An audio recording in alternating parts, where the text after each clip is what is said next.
அறிக்கை செய்கிறதுல தான் இருக்குது. எந்த அளவுக்கு அறிக்கை செய்கிறோமோ அந்த அளவுக்கு ஆசீர்வாதத்தை நம்ம பெற்றுக்கொள்ளலாம். இந்த வேதத்தில் எழுதியிருக்கிற எல்லா வசனமும் நீங்கள் பேச பேச நிறைவேறும். அல்லேலூயா. அறிக்கை செய்ய நிறைவேறும். குறிப்பாக ஒரு வசனத்தை சொல்லணும்னா 23ஆம் சங்கீதம் என்ன சொல்லப்பட்டிருக்குது? நான் தாழ்ச்சி அதை நீங்கள் 10 நாள் விடாமல் 10 தடவை சொன்னீங்கன்னா அந்த வசனம் உங்கள் மேலே நிறைவேறுது. இல்லையா? ஃபாதர் பெர்க்மான் தெரியுமா? அவர் வேதத்தில் இருக்கிற வாக்குத்தத்தத்தை 100 வாக்குத்தத்தை எடுத்து வச்சு தினமும் அறிக்கை செய்வார். இன்றைக்கி அவரை கர்த்தர் வல்லமையாக பயன்படுத்துகிறாரு. உங்களையும் பயன்படுத்தணும். இல்லையா? அவருக்குள்ளே இருக்கிற ஆவியானவர், எனக்குள்ளே இருக்கிற ஆவியார், உங்கள் மெய்ப்பனுக்குள்ளே இருக்கிற ஆவியார், உங்களுக்குள்ளே இருக்கிற ஆவியார் ஒரே ஆவியானவர் தான். இல்லையா? விசுவாசிக்கிறீங்களா?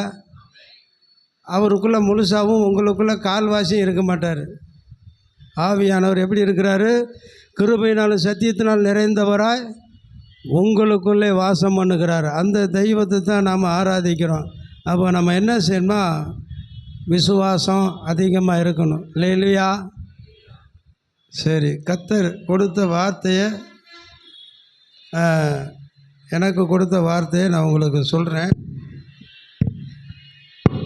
என்னுடைய செய்தியுடைய தலைப்பு வலிமையான ஜெபம். இல்லையா? ஜெபத்தை குறித்து நீங்கள் அநேக காரியங்கள் தெரிஞ்சிருப்பீங்க. ஜெபத்தை தெரியாதவங்களுக்கு சில காரியத்தை நான் சொல்லுவேன். இல்லையா? முதலாவது, ஏன் ஜெபிக்கணும்? ஜெபம் என்றால் என்ன தெரியுமா? இல்லையா? இப்போ எனக்கு என்னுடைய அழைப்பு டீச்சர், போதிக்கிறது, வசனத்தை அதிகமாக சொல்லுவேன். நான் சொல்கிறத கவனிச்சிங்கன்னா அது உங்களுக்கு பிரயோஜனமாக இருக்கும். பாடம் கற்றுக் கொடுக்குறது போல் இருக்கும், தெளிவாக இருக்கும். வரும்போது ஒரு நோட்டு, பேனா அல்லது டைரி ஏதாவது வச்சுருக்கணும். அப்போ தான் நான் இல்லைன்னா எழுதாம விட்டுட்டோமே, அவர் ஏதோ ஒன்று சொன்னார், நான் மறந்துட்டேனே, அது எழுதியிருந்தால் நல்லவா இருக்குமே அப்படின்னு நினச்சி நீங்கள் யோசனை பண்ணலாம். ஏதாவது ஒரு காரியத்தில் பேப்பர்லையாவது நான் சொல்கிற காரியத்தை நீங்கள் எழுதணும். ஜெபம் என்பது தேவனோடு பேசுவது. இல்லையா? தேவனோடு பேசுவது, அப்பா பிள்ளை உறவு. நீங்கள் தேவனோடு பேசியிருக்கிறீங்களா? இல்லையா? தேவனோடு பேசுகிறது எப்படி தெரியுமா பேசுகிறோம்? நம்ம இப்போ நடைமுறைக்கு சொல்கிறேன். நேரம் முழங்கால் போடுறோம், 10 நிமிஷம் ஆராதனை பண்ணுறோம், அப்புறம் அந்நிய பாஷை தெரிஞ்சால் கொஞ்சம் அந்நிய பாஷை பேசுகிறோம். அதுக்கப்புறம் ஒரு லிஸ்ட் எடுத்து வச்சுருப்போம். ஒரு பெரிய லிஸ்ட் எடுத்து வச்சு பாருங்கள், எங்கள் வீட்டில் இவ்வளோ பிரச்சனை இருக்குது, போராட்டம் இருக்குது, சண்டை இருக்குது, கடன் இருக்குது, எனக்கு வயிற்று வலி குறையலை, எனக்கு தலைவலி குறையலை, எங்கள் வீட்டுக்காரரு ரொம்ப சந்தேகப்படுறாரு, எங்கள் வீட்டுக்காரர் அடிக்கிறாரு. இதை அப்படியே லிஸ்ட்டை போட்டு அப்புறம் நேரம் இருந்தால் எங்கள் ஊழியத்துக்காக ஜெபம் பண்ணுறோம், எங்கள் சபைக்காக ஜெபம் பண்ணுறோம், எங்கள் பாஸ்ட்டுக்காக ஜெபம் பண்ணுறோம் இப்படின்னு சொல்லிட்டு நம்ம முடிச்சுட்டு நான் ஜெபம் பண்ணிட்டேன் அப்படின்ட்டு போயிடுவோம். இதுதான் நம்ம ஆண்டவர்கிட்ட பேசுகிறது. இந்த பேசின வார்த்தைகளுக்கு அவர் பதில் கொடுத்தாரா, செவி கொடுத்தாரா, இல்லை நமக்கு ஏதாவது பதில் சொன்னாரா அப்படின்னு கேட்டால் யாருக்குமே சொல்ல தெரியாது. இப்போ அப்பா பிள்ளை இருக்குது, அப்பா வருது, பொண்ணு வருது, அப்பாட்ட மடியில் உட்காந்து, டேடி எனக்கு ஸ்கூலில் இதை வாங்கிட்டு வர சொல்லியிருக்கிறாங்க, இதை வேணும் அப்படின்னு சொன்னால் அப்பா என்ன சொல்கிறாரு? சரி, என்ன வேணும் அப்படின்னு சொல்லும்போது அந்த பொண்ணு கரெக்டாக சொல்லுது. சொன்ன உடனே அவர் அது சரி, இது எதுக்காக உனக்கு வாங்கிட்டு வர சொல்லியிருக்கிறாங்க, என்ன காரணம்னு பேசுவார். அதாவது உறவு. ஜெபம்ன்றது அப்பா பிள்ளை உறவு, தாயுடைய பொண்ணும் உறவு. இந்த உறவு இருந்தால் தான் நம்ம பண்ணுற காரியத்துக்கு ஒரு சக்ஸஸ் இருக்கும், ஒரு பலன் இருக்கும். இல்லையா? இப்போ நீங்கள் உங்கள் மெய்ப்பன்ட்ட வர்றீங்க, உங்கள் பிரச்சனையெல்லாம் என்ன செய்யணும். நீங்கள் ஜெபம் பண்ணும்போது கூட அப்படி சொல்ல மாட்டீங்க. நான் சொல்கிற காரியம் பொதுவாக விளங்குற மாதிரி சொல்கிறேன். ஜெபம் பண்ணும்போது தேவன்கிட்ட கூட அப்படி சொல்ல மாட்டோம். பாஸ்டரை பார்த்தோன்னே என்ன சொல்லுவோம், பாஸ்டர் இந்த வீட்டில் பிரச்சனை இருக்குது, எங்கள் வீட்டில் இவ்வளோ போராடுறாரு, நான் சொல்கிறத கேட்க மாட்டார், வீணாக செலவு பண்ணுறாரு அப்படின்னு சொல்லி பாஸ்டர்கிட்ட நீங்கள் தெளிவாக பேசுவீங்க. ஆனால் தேவன்கிட்ட இப்படி தெளிவாக பேச மாட்டீங்க. நான் சொல்கிறது தெளிவாக நீங்கள் புரிஞ்சு பார்த்தீங்கன்னா சரி. அவர் ஏன்னா பாஸ்டர் உங்கள் கண்ணுக்கு முன்னாடி நிற்கிறாரு, நீங்கள் சொல்கிறத காது கொடுத்து கேட்குறாரு, அதை நீங்கள் உணர்றீங்க. அவர் பேசுகிறாரு. எதனால் இப்படி நடக்குது, உங்கள் குடும்பத்தில் ஒழுங்காக ஜெபம் பண்ணுறீங்களா, வீட்டுக்கு இரவு குடும்ப ஜெபம் பண்ணுறீங்களா, அதிகாலை ஜெபம் பண்ணுறீங்களா, ஆண்டவருக்கு முதலிடம் கொடுக்குறீங்களா, அவர் பேசுவார். ஆனால் இவர் பேசுகிறாரா பேசலையா, என்ன பதில் சொல்கிறாரு, என்ன செய்கிறாருன்னு என்ன செய்யாது, தெரியவே செய்யாது. இப்போ இதை போய் எப்படி ஜெபம்னு சொல்ல முடியும்? ஜெபம்னு சொல்ல முடியாது. இது ஒரு விக்கிரக ஆராதனை. நான் சொல்கிறதுனால கோவிச்சுக்கிற கூடாது. நம்ம வருவோம், காலையில் எழும்புவோம், நேரம் கிடைக்கிறவங்க ஒரு சிலர் 1 மணி நேரம் ஜெபம் பண்ணுவாங்க, ஒரு சிலர் 2 மணி நேரம் ஜெபம் பண்ணுவாங்க, ஒரு சிலர் 10 நிமிஷம் ஜெபம் பண்ணுவாங்க, ஒரு சிலர் அது கூட செய்ய மாட்டாங்க. எந்திரிச்சோடனே முழங்கால் போட்டு நேரமாகி போச்சு, ஸ்கூலு வேலைக்கு போகணும், சமையல் பண்ணணும், பாத்திரம் வளர்க்கணும், துணி துவைக்கணும், அதனால் எனக்கு ஜெபம் பண்ணுறதுக்கு நேரம் இல்லை. ஆண்டவரே இந்த நாள் முழுவதும் உடைய கரத்தில் நீ ஒப்பு கொடுக்குறேன், என் ஆத்மாவே கர்த்தரை சோதரின்ட்டு சரட்டுன்னு பறந்துடுவோம். இதுதான் நம்ம வாழ்க்கை ஓடிட்டே இருக்குது. அப்புறம் பண்ணலாம், இன்னொரு நாள் பண்ணலாம். சபையில் பாஸ்டர் கேட்குறாரு, ஜெபம் பண்ணிங்களா பாஸ்டர், நான் இன்னும் போக சரி பண்ணிக்கிறேன் பாஸ்டர், 10 வருஷம் ஆகிடும். ஜெபம் பண்ணிங்களா, வேதம் வாசிச்சிங்களா பாஸ்டர், கொஞ்சம் நான் முயற்சி பண்ணிகிட்ருக்கிறேன், 20 வருஷம் ஆயிரும். அப்புறமா அதே நிலை தான், ஒரு வளர்ச்சி இல்லை. ஜெபத்தில் ஒரு வளர்ச்சி இல்லை. வளர்ச்சி எப்படி கண்டுபிடிக்கிறதுனா அவருடைய சத்தத்தை கேட்டு பழகணும். இல்லையா? நம்முடைய ஜெபத்தில் வல்லமை இல்லை, வலிமை இல்லை. வலிமைனா தெரியுமா? வலிமை அப்படின்னு சொன்னால் தெரியுமா? இது கேமரா எடுத்துக்கிட்டு இருக்குதா, அதனால் இங்கே நிற்கணுமா? சரி, இல்லையா? இரும்புக்கும் தகரத்துக்கும் வித்தியாசம் இருக்குதா? பஞ்சுக்கும் மணலுக்கும் வித்தியாசம் இருக்குதா? பஞ்சு பார்த்தா அவ்வளோ பெரிய பஞ்சாக இருக்கும், மூட்டை ஒரு கையில் தூக்கிடலாம். ஆனால் ஒரு 50 கிலோ படிக்கல் இருக்குது, ஒரு கையில் தூக்க முடியுமா? அதுதான் வலிமை. இந்த 50 கிலோ வலிமை உள்ள அந்த வெயிட்டு ஜெபத்துக்கு இருக்கணும். இல்லையா? ஜெபத்துக்கு வலிமை இருக்கணும். ஜெபத்துக்கு வலிமை இல்லைன்னு சொன்னால் இது ஏன் இந்த வலிமை இல்லாமல் போகுது அப்படின்றத நான் உங்களுக்கு தெளிவாக நான் சொல்லி கொடுக்க நான் விரும்புகிறேன். எபேசியர் 6வது அதிகாரத்துக்கு நேராக துருப்புங்க. 6வது அதிகாரம் 12வது வசனம் வாசிங்க.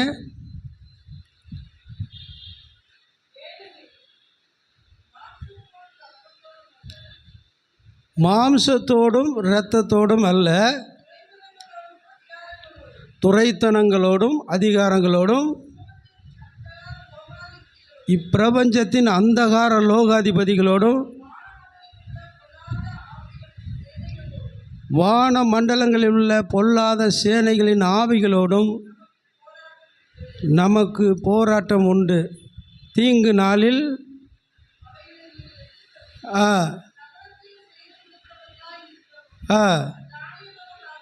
திராணி உள்ளவர்கள், அதை தான் சொன்னேன். அந்த திராணி இது என்ன செய்யும்னா, இங்கே 4 வகையான ஆவிகள் குறிப்பிடப்பட்டிருக்கிறது. முதல் ஆவி என்ன மாதிரி பாசிங்க? துறை, அது ஒன்று ஒன்றா சொல்லுங்கள். துரைத்தனங்கள்னால் என்ன தெரியுமா? துரைத்தனங்கள்னால், நீ என் மேலே துரைத்தனம் பண்ணுவாயா, என்னை நீங்கள் ஆளுகை செய்வியா, என்னை ஆட்சி செய்வியா, நடத்துறது, நம்மை நடத்துறது, அதாவது பொறுப்பில், அதாவது இப்போ அரசியல்வாதிகள், இப்போ கவர்மெண்ட்டு நம்ம நடத்தல, அதான் துரைத்தனம். இந்த துரைத்தனத்தின் மூலமாய் போராடும் ஆவிகள் இல்லையா, நியாயமாக நடந்துக்கிற மாட்டாங்க, நீதி இருக்காது, எல்லாமே அக்கிரமமாக இருக்கும். இந்த ஆவிகள் நம்மளோட போராடும். அடுத்தது என்ன ஆவி? அதிகாரங்கள்.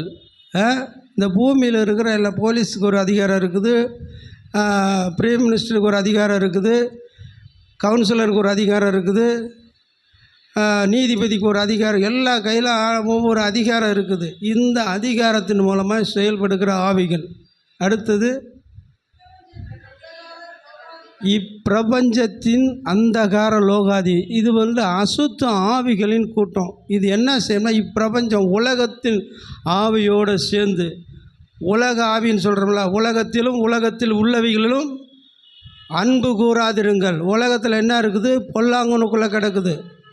பிசாசு எவனை விழுங்கலாமா என்று வகை தேடி உலகம் முழுவதும் சுற்றி திரிகிறான் இல்லையா? நீங்கள் தெளிவாக ஆவியில் வளர்க்கப்படுறவங்க, ஆவியில் ஜெபிக்கிறவங்களாக இருந்தால், ஆவியில் நடத்தப்படுறவங்களாக இருந்தால், இந்த மதுரை பட்டணத்தில் எந்த ஆவிகள் செயல்படுது அப்படின்றத தெளிவாக பார்க்கலாம். எது தடை பண்ணுது? ஒரு மனுஷனுடைய உயர்வை தடை பண்ணுறதும் வளர்ச்சியை தடை பண்ணுறதும் இந்த ஆவிகள் தான். இப்போ இங்கே பிரபஞ்சத்தின் அந்தகார லோகாதிபதிகள், உலகத்தில் சுற்றி திரிகிற ஆவிகள், இது என்ன செய்யும் அப்படின்னு சொன்னால், நம்மளை ஜெபிக்க விடாது, உலக காரியங்களே கொண்டு வரும், சிற்றின்பன்களை கொண்டு வரும், கெட்ட சிந்தனைகளை கொண்டு வரும், கெட்ட காரியங்களை செல்ஃபோனில் பார்க்குறதுக்கு தூண்டிவிடும், பாவத்தை செய்ய தூண்டி விடுகிற ஆவிகள். இது கண்ணுக்கு மறைவாக இருக்குது, நமக்கு தெரியாது. நம்ம நினச்சிக்கிட்டு இருப்போம் நாம் தான் செயல்படுறோம்னு சொல்லி. இந்த ஆவிகள் பல வகையில் போராடிக்கிட்டு இருக்கும். ஜெபிக்க முடியாது, நம்ம ஜெபிக்க முடியாது. ஜெபத்தின் வலிமை ஏன் குறையுது அப்படின்னு சொன்னால், இது அந்தகாரப்படுத்தி வச்சுருக்கும். இது என்ன செய்யணும்? புத்தியை அந்தகாரப்படுத்தும். ரெண்டாவது, கண்ணை குருடாக்கும். நல்லது எது கெட்டது எதுன்னே தெரியாது. கண்ணுக்கு முன்னால் ஒருத்தரை வெட்டி போட்டால் கூட தப்பிச்சு ஓடுமே தவிர, ஐயோ கத்தாவே காப்பாற்றும்னு சொல்ல மாட்டோம். கண்ணுக்கு முன்னால் விக்கிரகத்துக்கு அடிமையாகி தீ கடக்க பண்ணி தோல் மேலே எண்ணத்தையாக தூக்கி வச்சுட்டு தன் சரீரத்தை ரத்தம் சிந்த போய்கிட்டு இருந்தாங்கன்னா, நாம் அதை பார்த்துட்டு வேடிக்கை பார்த்துட்டு தான் போவோம். ஏதோ திருவிழா கொண்டாடுறாங்க போல் தெரியுது அப்படின்ட்டு போவோம். அது நரகத்துக்கு நேராக போய்கிட்டு இருக்கின்ற உணர்வு இருக்காது. இந்த உலக ஆவிகள் கண்ணை குருடாக்கி போட்டிருக்கும் இல்லையா? தெரியுமா? தேசத்தில் எந்தெந்த வகையில் தேசத்தை தீட்டுப்படுத்திக்கிட்டு இருக்கு. மதுரை பட்டணத்தில் தலை தூக்க முடியாமல், சபைகள் வளர முடியாமல், ஆத்துமால் ரட்சிக்கப்பட முடியாமல் பாதிக்கப்படுறதுக்கு காரணம் என்னன்னு தெரியுமா? கர்த்தருடைய ராஜ்யம் இங்கே இறங்கி விட முடியாத அளவுக்கு இருக்கிற பாவங்கள். பரலோக ராஜ்யம் இறங்கி வர கூடாதபடி இருக்கிற சாத்தானுடைய தந்திரங்கள். இவைகளுக்கு சபைகள் எழும்பி செபிக்க விடாதபடி இந்த ஆவிகள் என்ன செய்யும்னா, போராடிட்டே இருக்கும், தடை பண்ணிக்கிட்டே இருக்கும். ஒரு மனுஷன் முழங்கால் நின்று ஒரு மணி நேரம் நின்று ஆவியில் நிரம்பி யுத்தம் பண்ணி ஜெபிக்கும்போது ஆவியானவர் சப்போர்ட் பண்ணுறாரு, ஆவிகளை வெளிப்படுத்துகிறாரு. சபைக்கு விரோதமாக இந்த ஆவி செயல்படுவது நல்லா அடித்து உட அப்படின்னு சொல்லுவார். ஆவியானவர் நடத்துவார். ஆவியில் ஜெபிக்கும்போது நான் சொல்கிறது வலிமையான ஜெபம் பண்ணுறவங்களுக்கு சொல்கிறேன் இல்லையா, மேலோட்டமாக ஜெபம் பண்ணுறவங்கள குறித்து சொல்லலை. அப்போ இது எல்லாமே நம்ம சேதப்படுத்திக்கிட்டே இருக்கும். இந்த ஆவிகள் உலக கவலையை உண்டாக்கும். என் குடும்பத்தில் இருக்கிற பிரச்சனையுமே தீரலை, என் குடும்பத்தில் இருக்கிற எனக்கே வயிற்று வலி தீரலை, நாம் யாருக்கு செபிக்கிறது? என் பிரச்சனையே தீரலை, நான் எங்கள் ஊழியக்காரருக்கு செபிக்கிறது? என் பிரச்சனையே தீரலை, எப்படி மதுரை பட்டணம் ரசிக்கப்படுறதுக்கு நான் எங்கே ஜெபிக்கிறது அப்படின்னு சொல்லிட்டு அதை தட்டி கழிச்சிட்டு நாம் போய்கிட்டு இருக்கிறோம். அடுத்தது என்ன ஆவி பாருங்கள்? வான மண்டலங்களில் உள்ள பொல்லாத ஆவிகளின் சேனை. சேனைனா பெரிய கூட்டம் சேனை சேனையாக நிற்கிது, வான மண்டலத்தில் இருக்குது. இது பொல்லாத ஆவிகள். இது என்ன செய்யும் அப்படின்னா, இதனுடைய வேலை என்ன தெரியுமா? இதனுடைய வேலை சபைகளை மட்டும் குறி வைக்கும். அது எல்லா மனுஷன் மேலும் குறி வச்சாலும் யாரும் இயேசுவை ஏற்றுக்கொள்ளக்கூடாது. இயேசுவை ஏற்றுக்கொண்டு அவன் பரிசுத்தவான ஆயிடுவான். பரிசுத்தவான ஆன உடனே அதை போய் இன்னொருத்தவங்களுக்கு சொல்லுவான். இன்னொருத்தவங்களுக்கு சொன்னால் அவங்களும் போயிடுவாங்க. இப்படி யாரையும் விடக்கூடாதுன்றக்கா இந்த வான மண்டலத்தில் பொல்லாத சேனைகள் ஆவிகள் என்ன செய்யும்னா, எங்கே ஜெபம் நடக்குது, எங்கே உபவாச ஜெபம் நடக்குது, எங்கே இரவு ஜெபம் நடக்குது, எங்கே சபையில் கூட்டமாக ஜெபிக்கிறாங்க, எங்கே ஆவியில் ஜெபிக்கிறாங்க, எங்கே ஜெபம் பண்ணுறாங்கன்னு தேடி தெரிஞ்சு என்ன செய்யும்னு சொன்னால் அவங்கள பலவீனப்படுத்தும். இல்லையா? பலவீனப்படுத்தும். நான் சொல்கிற காரியங்களை சில பேர் இந்த ஜெபத்தில் வளராதவங்களுக்கு புரியாது. எல்லாரும் தெரிஞ்சுக்கணுன்றக்காக சொல்கிறேன். பவுல் சொல்லுவான், எனக்கு புரோஜனமானவைகளை ஒன்றையும் நான் மறைத்து வைக்கவில்லை. எனக்கு எது ஆசீர்வாதமாக இருந்துச்சோ அதை தான் நான் பிரசங்கம் பண்ணி கொண்டிருக்கிறேன். இல்லையா? இந்த ஆவிகளை மேற்கொள்ளணும்னு சொன்னால் சாதாரணமான ஜெபம் செல்லுபடி ஆகாது. இல்லையா? சாதாரணமான ஜெபம் செல்லுபடி ஆகாது. நம்ம என்ன செய்யணும் அப்படின்னு சொன்னால், இது என்ன செய்யும்னா, இந்த வான மண்டலத்தில் இருக்கிற ஆவிகள் முதல்ல ஒரு மனதை கெடுக்கும். தெரியுமா? இந்த வலிமை எதில் இருக்குதுன்னா, ஜெபத்தினுடைய வலிமை எதில் இருக்குன்னா ஒரு மனதில் இருக்குது. ஒரு மனப்பட்டால் என்ன நடக்கும்ன்றதை நான் ஒரு 2-3 வசனத்தை நான் உங்களுக்கு சுட்டி காட்டுறேன். அப்போஸ்தலர் 2வது அதிகாரம் 1-2 வசனத்தை வாசிங்க.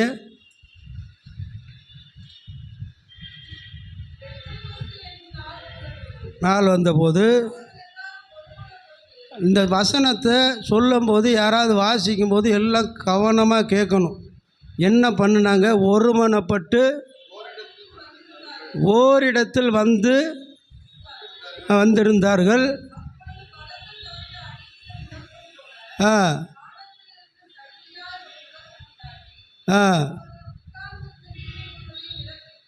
வீடு முழுவதையும் நிரப்பிட்டு இவங்க ஜெபம் பண்ணாங்கன்னு கூட போடலை. ஜெபம் பண்ணாங்கன்னு போட்டிருக்கா? என்ன எழுதியிருக்கு? அவர்கள் ஒருமனப்பட்டு ஓரிடத்தில் கூடி நின்னால். நீங்கள் கூடி வந்தாலே போதும். நீங்கள் கர்த்தர் விரும்புகிறபடி தன்னுடைய வாழ்க்கையை அமைச்சிக்கிட்டு பரிசுத்தப்படுத்தி கொண்டு பரிசுத்தவானா தேவனுக்கு உகந்த பாத்திரமாக ஆவியில் கபடம் இல்லாத நல்ல தேவனுக்கு பிரியமாக நடக்கிற கூட்டமாக இருந்தீங்கன்னா நீங்கள் ஒருமனப்பட்டவனே. இங்கே சுற்றி பட்டணத்தில் இருக்கிற எல்லா அந்தகார ஆவிகளும் சடார்னு அடித்து தூக்கி வீசி எரியப்படும். ஒரு மனதுக்கு அவ்வளோ வல்லமை இருக்குது. ஏன் அப்படின்னு சொன்னால் அந்த வசனத்தை அந்த வசனத்தை வாசிங்க. இல்லை, முதல் வசனத்தை வாசிங்க. வானத்திலிருந்து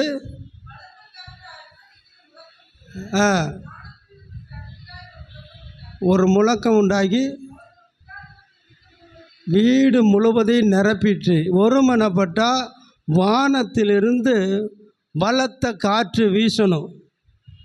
இது அபிஷேகத்தை குறிக்குது.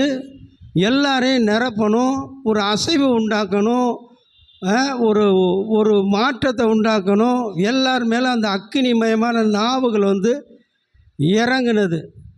இன்றைக்கி ஏன் அது வரலை அப்படின்னு சொன்னால், ஒரு மனம் இல்லாததுனால வலிமை இல்லை, ஜெபத்துக்கு வலிமை இல்லை. இல்லையா? அப்போ நாம் இந்த ஜெபத்துக்கு வலிமை இல்லை அப்படின்னு சொன்னால் நாம் பண்ணுறது பிரயோஜனம் இல்லை. ஏன்னா அந்த 4 வகையான கூட்டம் சுற்றிக்கிட்டே தெரியுது. சபை வளரக்கூடாத காரணம், ஒரு ஊழியக்காரர் விழிப்புணர்வோடு ஆவியில் நிரம்பி முழங்காலில் நின்று கண்ணீர் வடித்தார்னா அந்த சபையை பிசாசு தொட முடியாது. ஆனால் சேதம் அதிகமாக வரும். சேதம் ஊழியக்காரருக்கு அதிகமாக போராட்டம் வரும். இந்த மாதிரியாக இந்த ஆவிகள் சாதாரணம் கிடையாது. ஆனால் விசுவாசிகள் ஒருமனப்பட்டு நின்னால் ஊழியக்காரருக்கு ஜெயந்தான். இல்லையா? ஊழியக்காரருக்கு ஆண்டவர் பக்க பலமாக நிற்பார். அல்லேலூயா.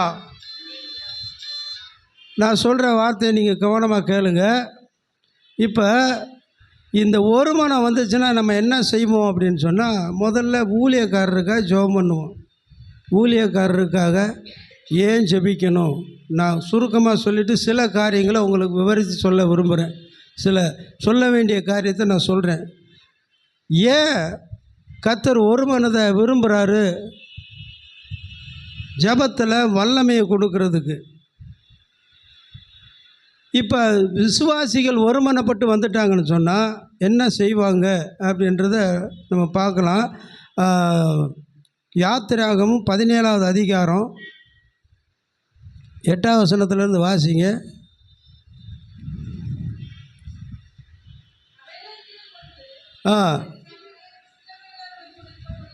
யுத்தம் பண்ணினார்கள்.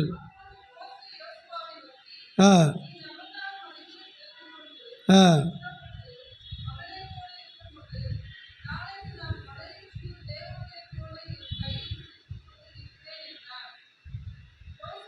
ம்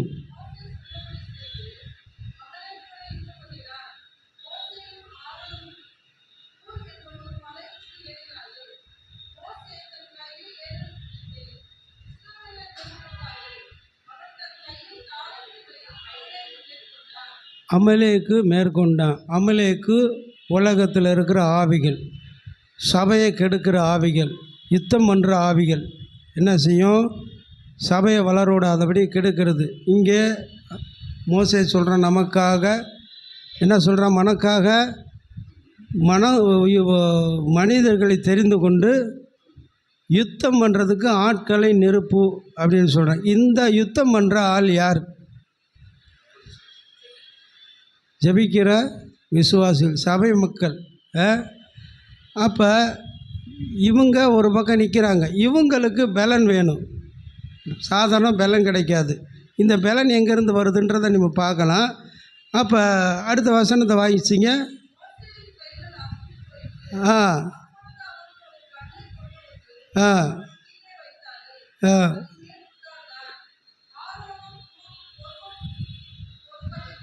ஆ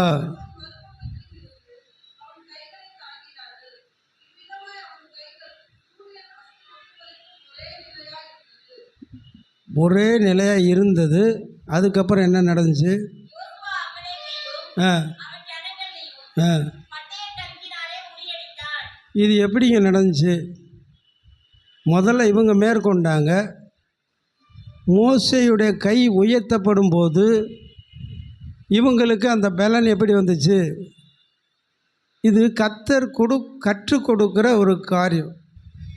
சபையோடு பிசாசு இந்த 4 வகையான ஆவிகள் யுத்தம் பண்ணும்போது தேவ மனுஷன்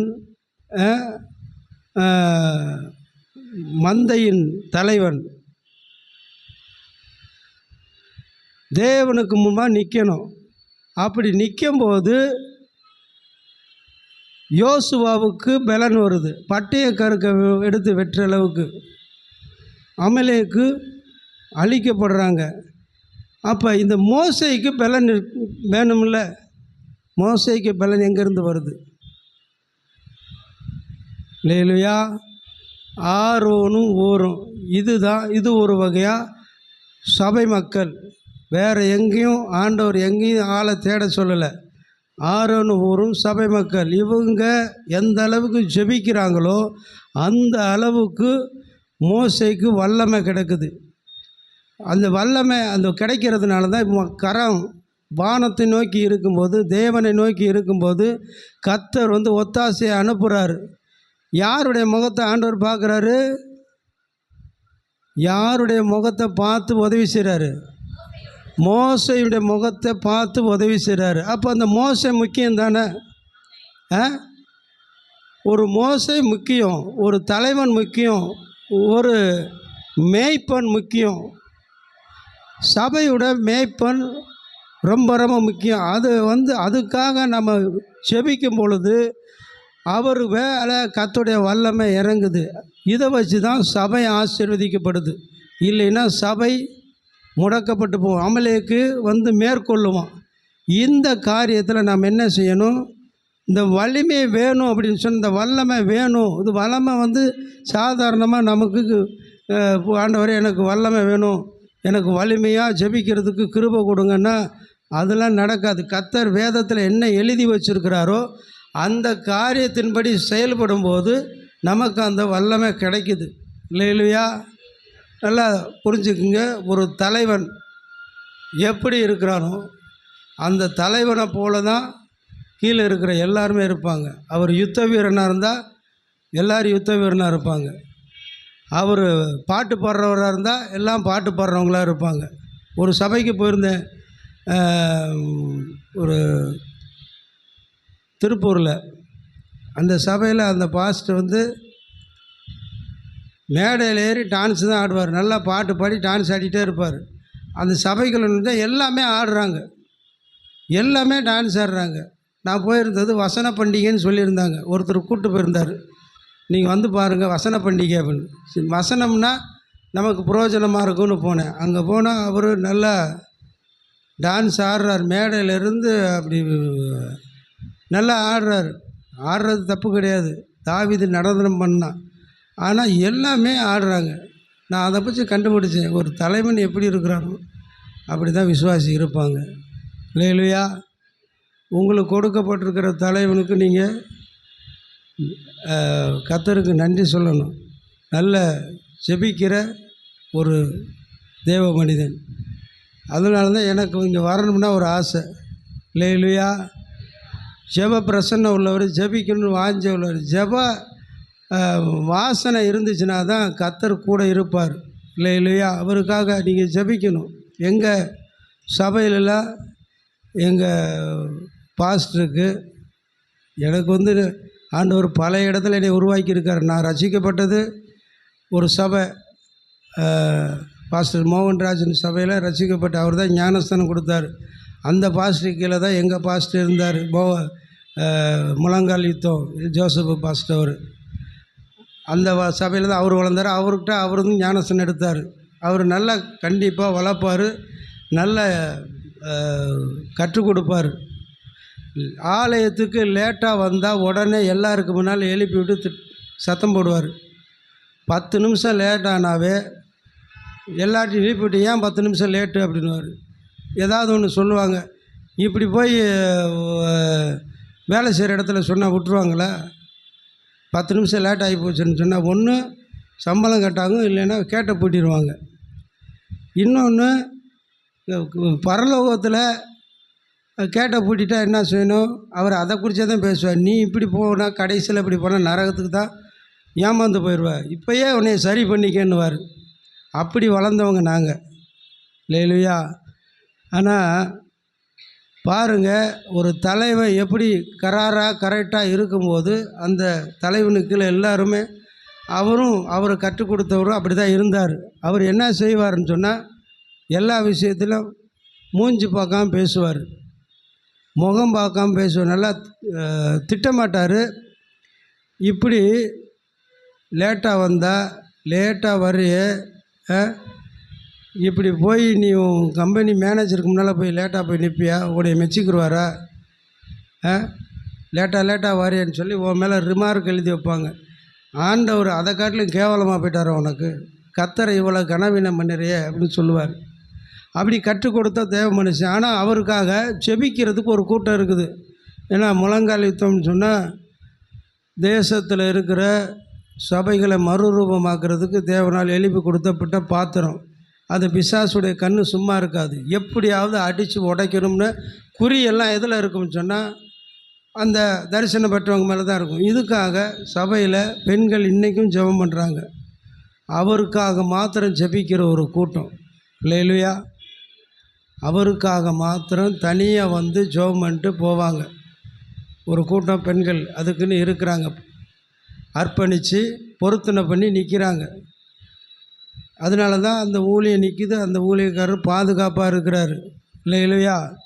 எனக்கு ஜெபிக்கிறதுக்கும் சில கூட்டங்கள், சில சகோதரிகள் இருக்கிறாங்க, சில குடும்பங்கள் இருக்குது. ஏன்னா நானும் அதே ரேஞ்சில் தான் வந்துக்கிட்டு இருக்கேன், அதே ஊழியத்தை தான் பண்ணிக்கிட்டு இருக்கோம். இல்லையா? உங்கள் ஊழியக்காரருக்காக நீங்கள் ஜெபிக்கணும். அவரை நீங்கள் எப்படி இருக்குன்னு விரும்புகிறீங்களோ அப்படி நீங்கள் ஜெபிச்சிங்கன்னு சொன்னால் அவர் மேலே அந்த கிருபை இறங்கி வரும். இதான் ரகசியம். இல்லையா? மோசைக்காக கையை தாங்கி பிடிக்கிற ஆரோனும் ஊரும் சபை மக்கள் இல்லை அப்படின்னு சொன்னால் அவர் பலவீனப்பட்ட முடிஞ்ச அளவுக்கு போராடுவார்.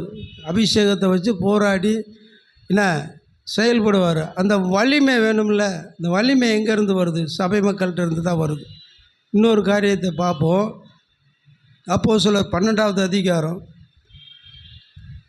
பேதுருவை குறித்து எழுதியிருக்கும். நான் எல்லாம் தெரிஞ்ச வசனத்தை தான் சொல்கிறேன். 12வது வசனத்தில்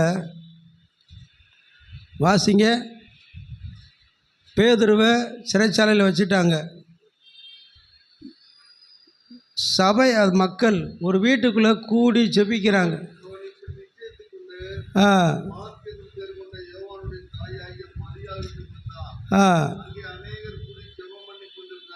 அநேகர் கூடி ஜெபம் பண்ணிக்கிட்டு இருந்தாங்க. இது முன்னால் வசனத்தை வாசிங்க. 4வது வசனம் வாசிங்க.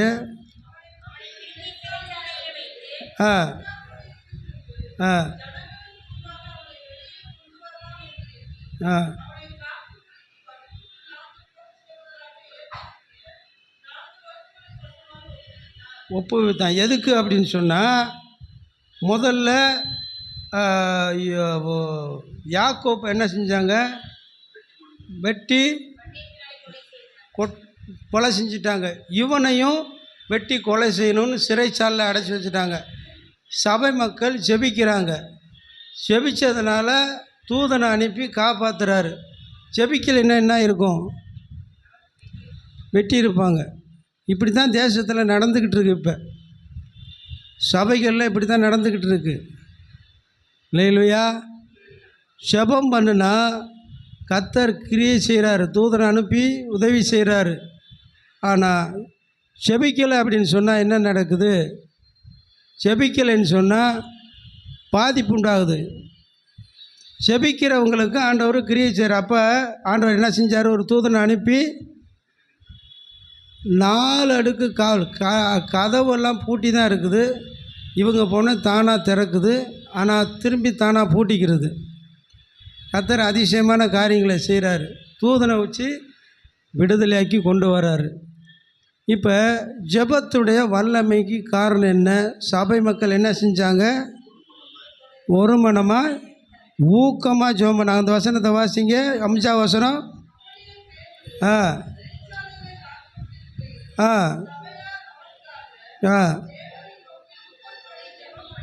தேவனை நோக்கி ஊக்கமாக ஜெபம் பண்ணாங்க.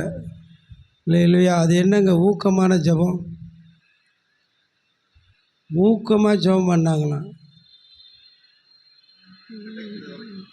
நான் சொல்கிறேன், யாரும் தப்பாக நினச்சிக்கிறக்கூடாது. இல்லையா? ஒரு சகோதரி தன் கணவன் ரட்சிக்கப்படலை, ஆனால் புதுசாக இயேசுவை பற்றி சொல்லியிருக்கிறோம். எப்போ வந்தானா அவங்களுக்கு ஒரு கணவனுக்கு ஆக்சிடெண்ட் ஆயிடுச்சு. மண்டையெல்லாம் தனியாக கலண்டு போச்சு, கண்ணெல்லாம் வெளியே வந்துருச்சு. ஆனால் அந்த அம்மாவுக்கு கணவன் மேலே விருப்பம். என் கணவன் வேணும். அந்த பொண்ணுடைய உறவினர் ஒரு பொண்ணு. அந்த பொண்ணு என்னுடைய பொண்ணுடைய சிநேகிதி. அந்த பொண்ணு என்னைய அங்கிள் பிரியமாக கூப்பிடுவா. இந்த மாதிரி பிரச்சனை வந்துனே ஃபோன் போட்டு, அங்கிள் இந்த மாதிரி இவங்களுக்காக ஜெபம் பண்ணோம் அப்படின்னு சொன்னோடனே ஆஸ்பத்திரியில் இருக்காங்க. ஆப்ரேஷன் பண்ணாலும் சொல்ல முடியாதுன்னு சொல்கிறாங்க. இந்த அம்மா சொல்லுது, நான் இயேசுநாதரே நான் நம்புகிறேன். இயேசுநாதர் குணமாகிட்டா நான் இயேசுவை தவிர வேறு யாரையும் நான் ஏற்றுக்கொள்ள மாட்டேன். இயேசுவை கடைசி சாகிற வரைக்கும் இயேசுவை விட மாட்டேன்னு சொன்னதுனால நம்பி நான் ஃபோன்லேயே ஜெபம் பண்ணேன். ஐசியூ வார்டில் இருக்கிறாரு. ஃபோன்லேயே ஜெபம் பண்ண, ஆண்டவரே ஜீவனை கொடுங்க, சாட்சியாக நிறுத்துங்க, சபைக்கு வந்து சாட்சி சொல்லணும், நீங்கள் என்ன செய்வீங்களோ ஏது செய்வீங்களோ எனக்கு தெரியாது, குணமாக்கி சபையில் வந்து சாட்சி சொல்லணும். நான் என்ன சொன்னனோ சொன்ன வார்த்தையின்படியே கர்த்தர் குணமாக்கி சபைக்கு கொண்டு வந்து சாட்சி சொல்லிட்டு போயிட்டாங்க. உயிரோடு கொண்டு வந்துட்டார். இல்லையா? வாய்ப்பே கிடையாது. மண்டையெல்லாம் உடஞ்சி வந்து கண்ணெல்லாம் வெளியே வந்துருச்சு. ஆப்ரேஷன் பண்ண சொன்னாங்க. அதுமா ஒன்றும் சக்ஸஸ் ஆகும். ஏன்னா மண்டையில் ஆப்ரேஷன் இல்லைன்னு சொன்னால் சொல்ல முடியாது. ஆண்டவர் சுகமாக்கிட்டார், ஆண்டவர் விடுதலை கொடுத்துட்டார். அதுக்கு காரணம் என்ன அப்படின்னா, அந்த அந்த பையனுடைய மனைவி அழுது அழுது ஜெபம் பண்ணுது. நாங்கள் சொல்லி கொடுத்தது கொஞ்சம்தான். அழுது அழுது போராடுது, ஊக்கமாக ஏசப்பா ஏசப்பா ஏசப்பா ஏசப்பா என் கணவனை காப்பாற்றுங்க, ஏசப்பா நீங்கள் உயிரோடு இருக்கிற தெய்வம்னு நம்புகிறேன், என்னை காப்பாற்றுங்க காப்பாற்றுங்க காப்பாற்றுங்க காப்பாற்றுங்க காப்பாற்றுங்க காப்பாற்றுங்க காப்பாற்றுங்கன்னு கத்தி ஜெபம் பண்ணுறது. நான் அந்த பொண்ணுக்கு அவருக்கு ஜெபம் பண்ணுறதுக்கு ஃபோனை ஆன் பண்ணி வச்சுருக்கிறேன். அது கத்தி ஜெபம் பண்ணுது. ஜெபமே பண்ண தெரியாத ஆள், ஏசப்பா காப்பா. இதுதான் ஊக்கமான ஜெபம், விடுதலை ஆகிற வரைக்கும் ஜெபிக்கிறது இல்லையா? இது நம்ம எப்போ ஜெபம் பண்ணுவோம் அப்படின்னா, நம்ம பெற்ற பிள்ளைக்கு ஏதாவது ஒரு ஆபத்து வந்துச்சுன்னா, கண்ணீர் வடித்து சோறு சாப்பிடாம பட்டினியாக கிடந்து யார்கிட்டையும் சந்தோஷமாக பேசாமல் யார் முகத்தையும் பார்க்காம ராத்திரி பகலாக என் பிள்ளையை நீங்கள் காப்பாற்றி ஆகணும் அப்படின்னு நினச்சி தேவ சமூகத்தில் அந்த இருதயம் முழு இருதயத்தோட துக்கத்தோடு அந்த ஊக்கமாக ஜெபிக்கிற அந்த ஜெபம் மற்ற இந்த மாதிரி காரியத்துக்கு நம்ம ஜெபிக்கிறதுக்கு மனசு வராது இல்லையா? அன்னைக்கு சபையார் ஊக்கமாக ஜெபம் பண்ணாங்க. இந்த ஊக்கமாக ஜெபித்த ஜெபத்தின் விளைவு பேதுருவை ஆண்டவர் பரலோகத்தில் இருந்து தூதுனே, இந்த மக்கள் ஊக்கமாக ஜெபம் பண்ணிக்கிட்டு இருக்காங்க, பேதுருவை போய் வெளியே கொண்டு போய் விட்டுட்டு வா அப்படின்னு சொல்லி தூதனை அனுப்பிட்டார் இல்லையா? ஜெபத்துக்கு வல்லமை இருக்குதுங்க, ஆனால் நாம் ஜெபிக்கிறது இல்லையா? வல்லமை இருக்குது, நாம் ஜெபிக்கிறது இல்லை. ஜெபம் சாதாரண காரியம் கிடையாது இல்லையா? யோசேப்பு 2 நாளாகும் 20வது அதிகாரத்தில் பாருங்கள், ஜெபத்துக்கு எவ்வளோ வல்லமை இருக்குதுன்னு பாருங்கள். 2 நாளாகும் 20வது அதிகாரம் 12வது வசனம் வாசிங்க.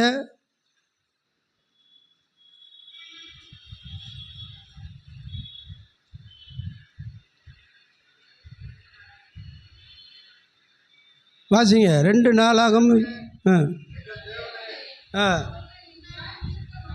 இவன் ஜெபம் பண்ணுறான். யார்? ராஜா, யூதா ராஜா ஜெபம் பண்ணுறான்.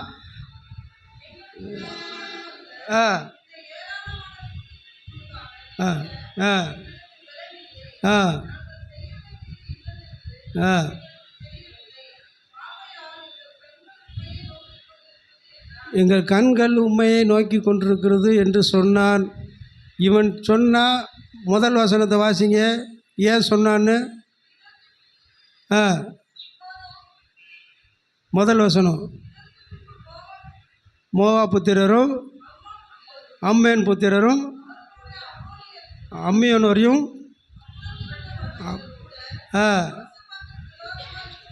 எத்தனை நாடு வருது? 4 நாடு வருது. 4 பேர் 4 சேனையோட இராணுவத்தோடு வருது. இவன் ஒரு ஆள். 2வது யூதா ராஜா ஒரு சின்ன நாடு தான். இந்த சின்ன நாடாக இருந்தாலும் அது வல்லமை உள்ள நாடு. கர்த்தர் அந்த யூதா ராஜ்யத்தில் தான் அவர் வாசம் பண்ணுறார், யூதா ராஜ்யத்தில் தான் இருக்கிறார். இஸ்ரவேல் கோத்திரத்தில் ஆளுகை செய்தாலும் அவர் தங்கி இருக்கிறது யூதா ராஜா, யூதாவோடு தான் தங்கி இருக்கிறார் கர்த்தர். இந்த வேதத்தை நீங்கள் தெளிவாக வாசிங்கன்னா அது தெரியும். அப்போ என்ன நடக்குதுன்னா, இவங்களை யுத்தம் பண்ண முடியுமா? பலம் பத்தாது, வல்லமை பத்தாது, இங்கே இருக்கிற சேனை பத்தாது. இப்போ பக்கத்தில் போய் இன்னும் 2 எகிப்து ராஜாவையோ இல்லை பாபிலோன் ராஜாவையோ கூலி கொடுத்தா தான் பணத்தை அள்ளி இறைச்சா அவங்க வேணால் சப்போர்ட் பண்ணுவாங்க. இவன் எதையுமே செய்யலை. என்ன பண்ணுனா, எங்கள் தேவனே நியாயம் தீர்க்க மாட்டீரோ, எங்களுக்கு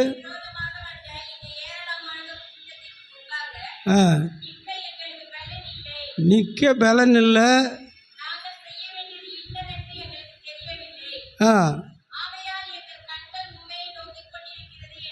இது தாங்க ஜெபம். இப்படி தான் ஜெபம் பண்ணணும். என்ன ஜெபம் பண்ணா, நீ தான் தேவன்னு நான் முழுசாக நம்புகிறேன். ஆனால் இந்த ஏராளமான ஜனங்களுக்கு முன்னால் நிற்கிறதுக்கு எனக்கு பலன் இல்லை, என்ன செய்யணும்னு தெரியல, அதனால் நான் உண்மை நோக்கி பார்க்குறேன். இப்படி தான் ஜெபம் பண்ணணும். என் பிரச்சனையை தீர்க்க என்னால் முடியாது, இதை சரி பண்ணுறதுக்கு என்கிட்ட பலனே கிடையாது, அதனால் நான் உண்மை நோக்கி பார்க்குறேன், என்ன சொல்ல போகிறீங்க அப்படின்னு கேட்டதுக்கு கர்த்தர் காதில் வாங்கிட்டு, எனக்கு தெரியாதுப்பா, நீ யாரையாவது கூப்பிட்டு போய் பண்ணு அப்படின்னா சொன்னார். உன் பிரச்சனையை நீ பார்த்துக்கன்னு சொன்னாரா? கருத்தாக தேவன்கிட்ட ஒரு காரியத்தை ஒப்படைச்சிட்டோம்னு சொன்னால் இறங்கி யுத்தம் பண்ண ஆரம்பிப்பார். இல்லையா? இறங்கி யுத்தம் பண்ண ஆரம்பிப்பார். நாம் செய்ய வேண்டிய காரியம் சரியாக ஆண்டவர்கிட்ட ஒப்படைக்கிறது இல்லை, சொல்கிறது இல்லை. கர்த்தர்கிட்ட சொல்லணும், என்னால் முடியாத ஆண்டவர், இந்த பிரச்சனையை தீர்க்கிறதுக்கு எனக்கு பலன் கிடையாது, ஒருவேளை தேவையான பரிசுத்தம் கிடையாது, எனக்கு இது செய்கிறதுக்கு அந்த வல்லமை கிடையாது, வலிமை கிடையாது, என்ன செய்யணும் எனக்கு தெரியாது, அதனால தான் உங்கள்கிட்ட வந்திருக்கிறேன் அப்படின்னு சொல்கிறார். இல்லையா? சொன்ன உடனே நடந்தது என்ன?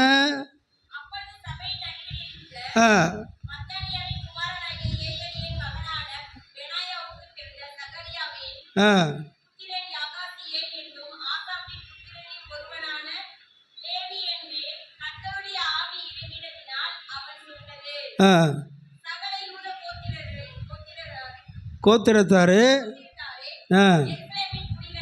எருசலேமின் குடிகளே, எல்லாரும் காது கொடுத்து கேளுங்க.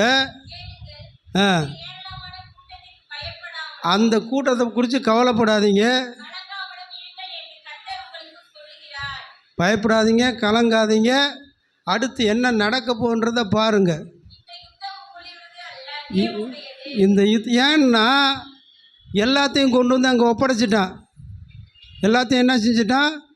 தேவன்கிட்ட ஒப்படைச்சிட்டான். ஒப்படைச்ச உடனே நடக்கிறது என்னன்னா, அவர் இறங்கிட்டார், நான் பார்த்துக்கிறேன்.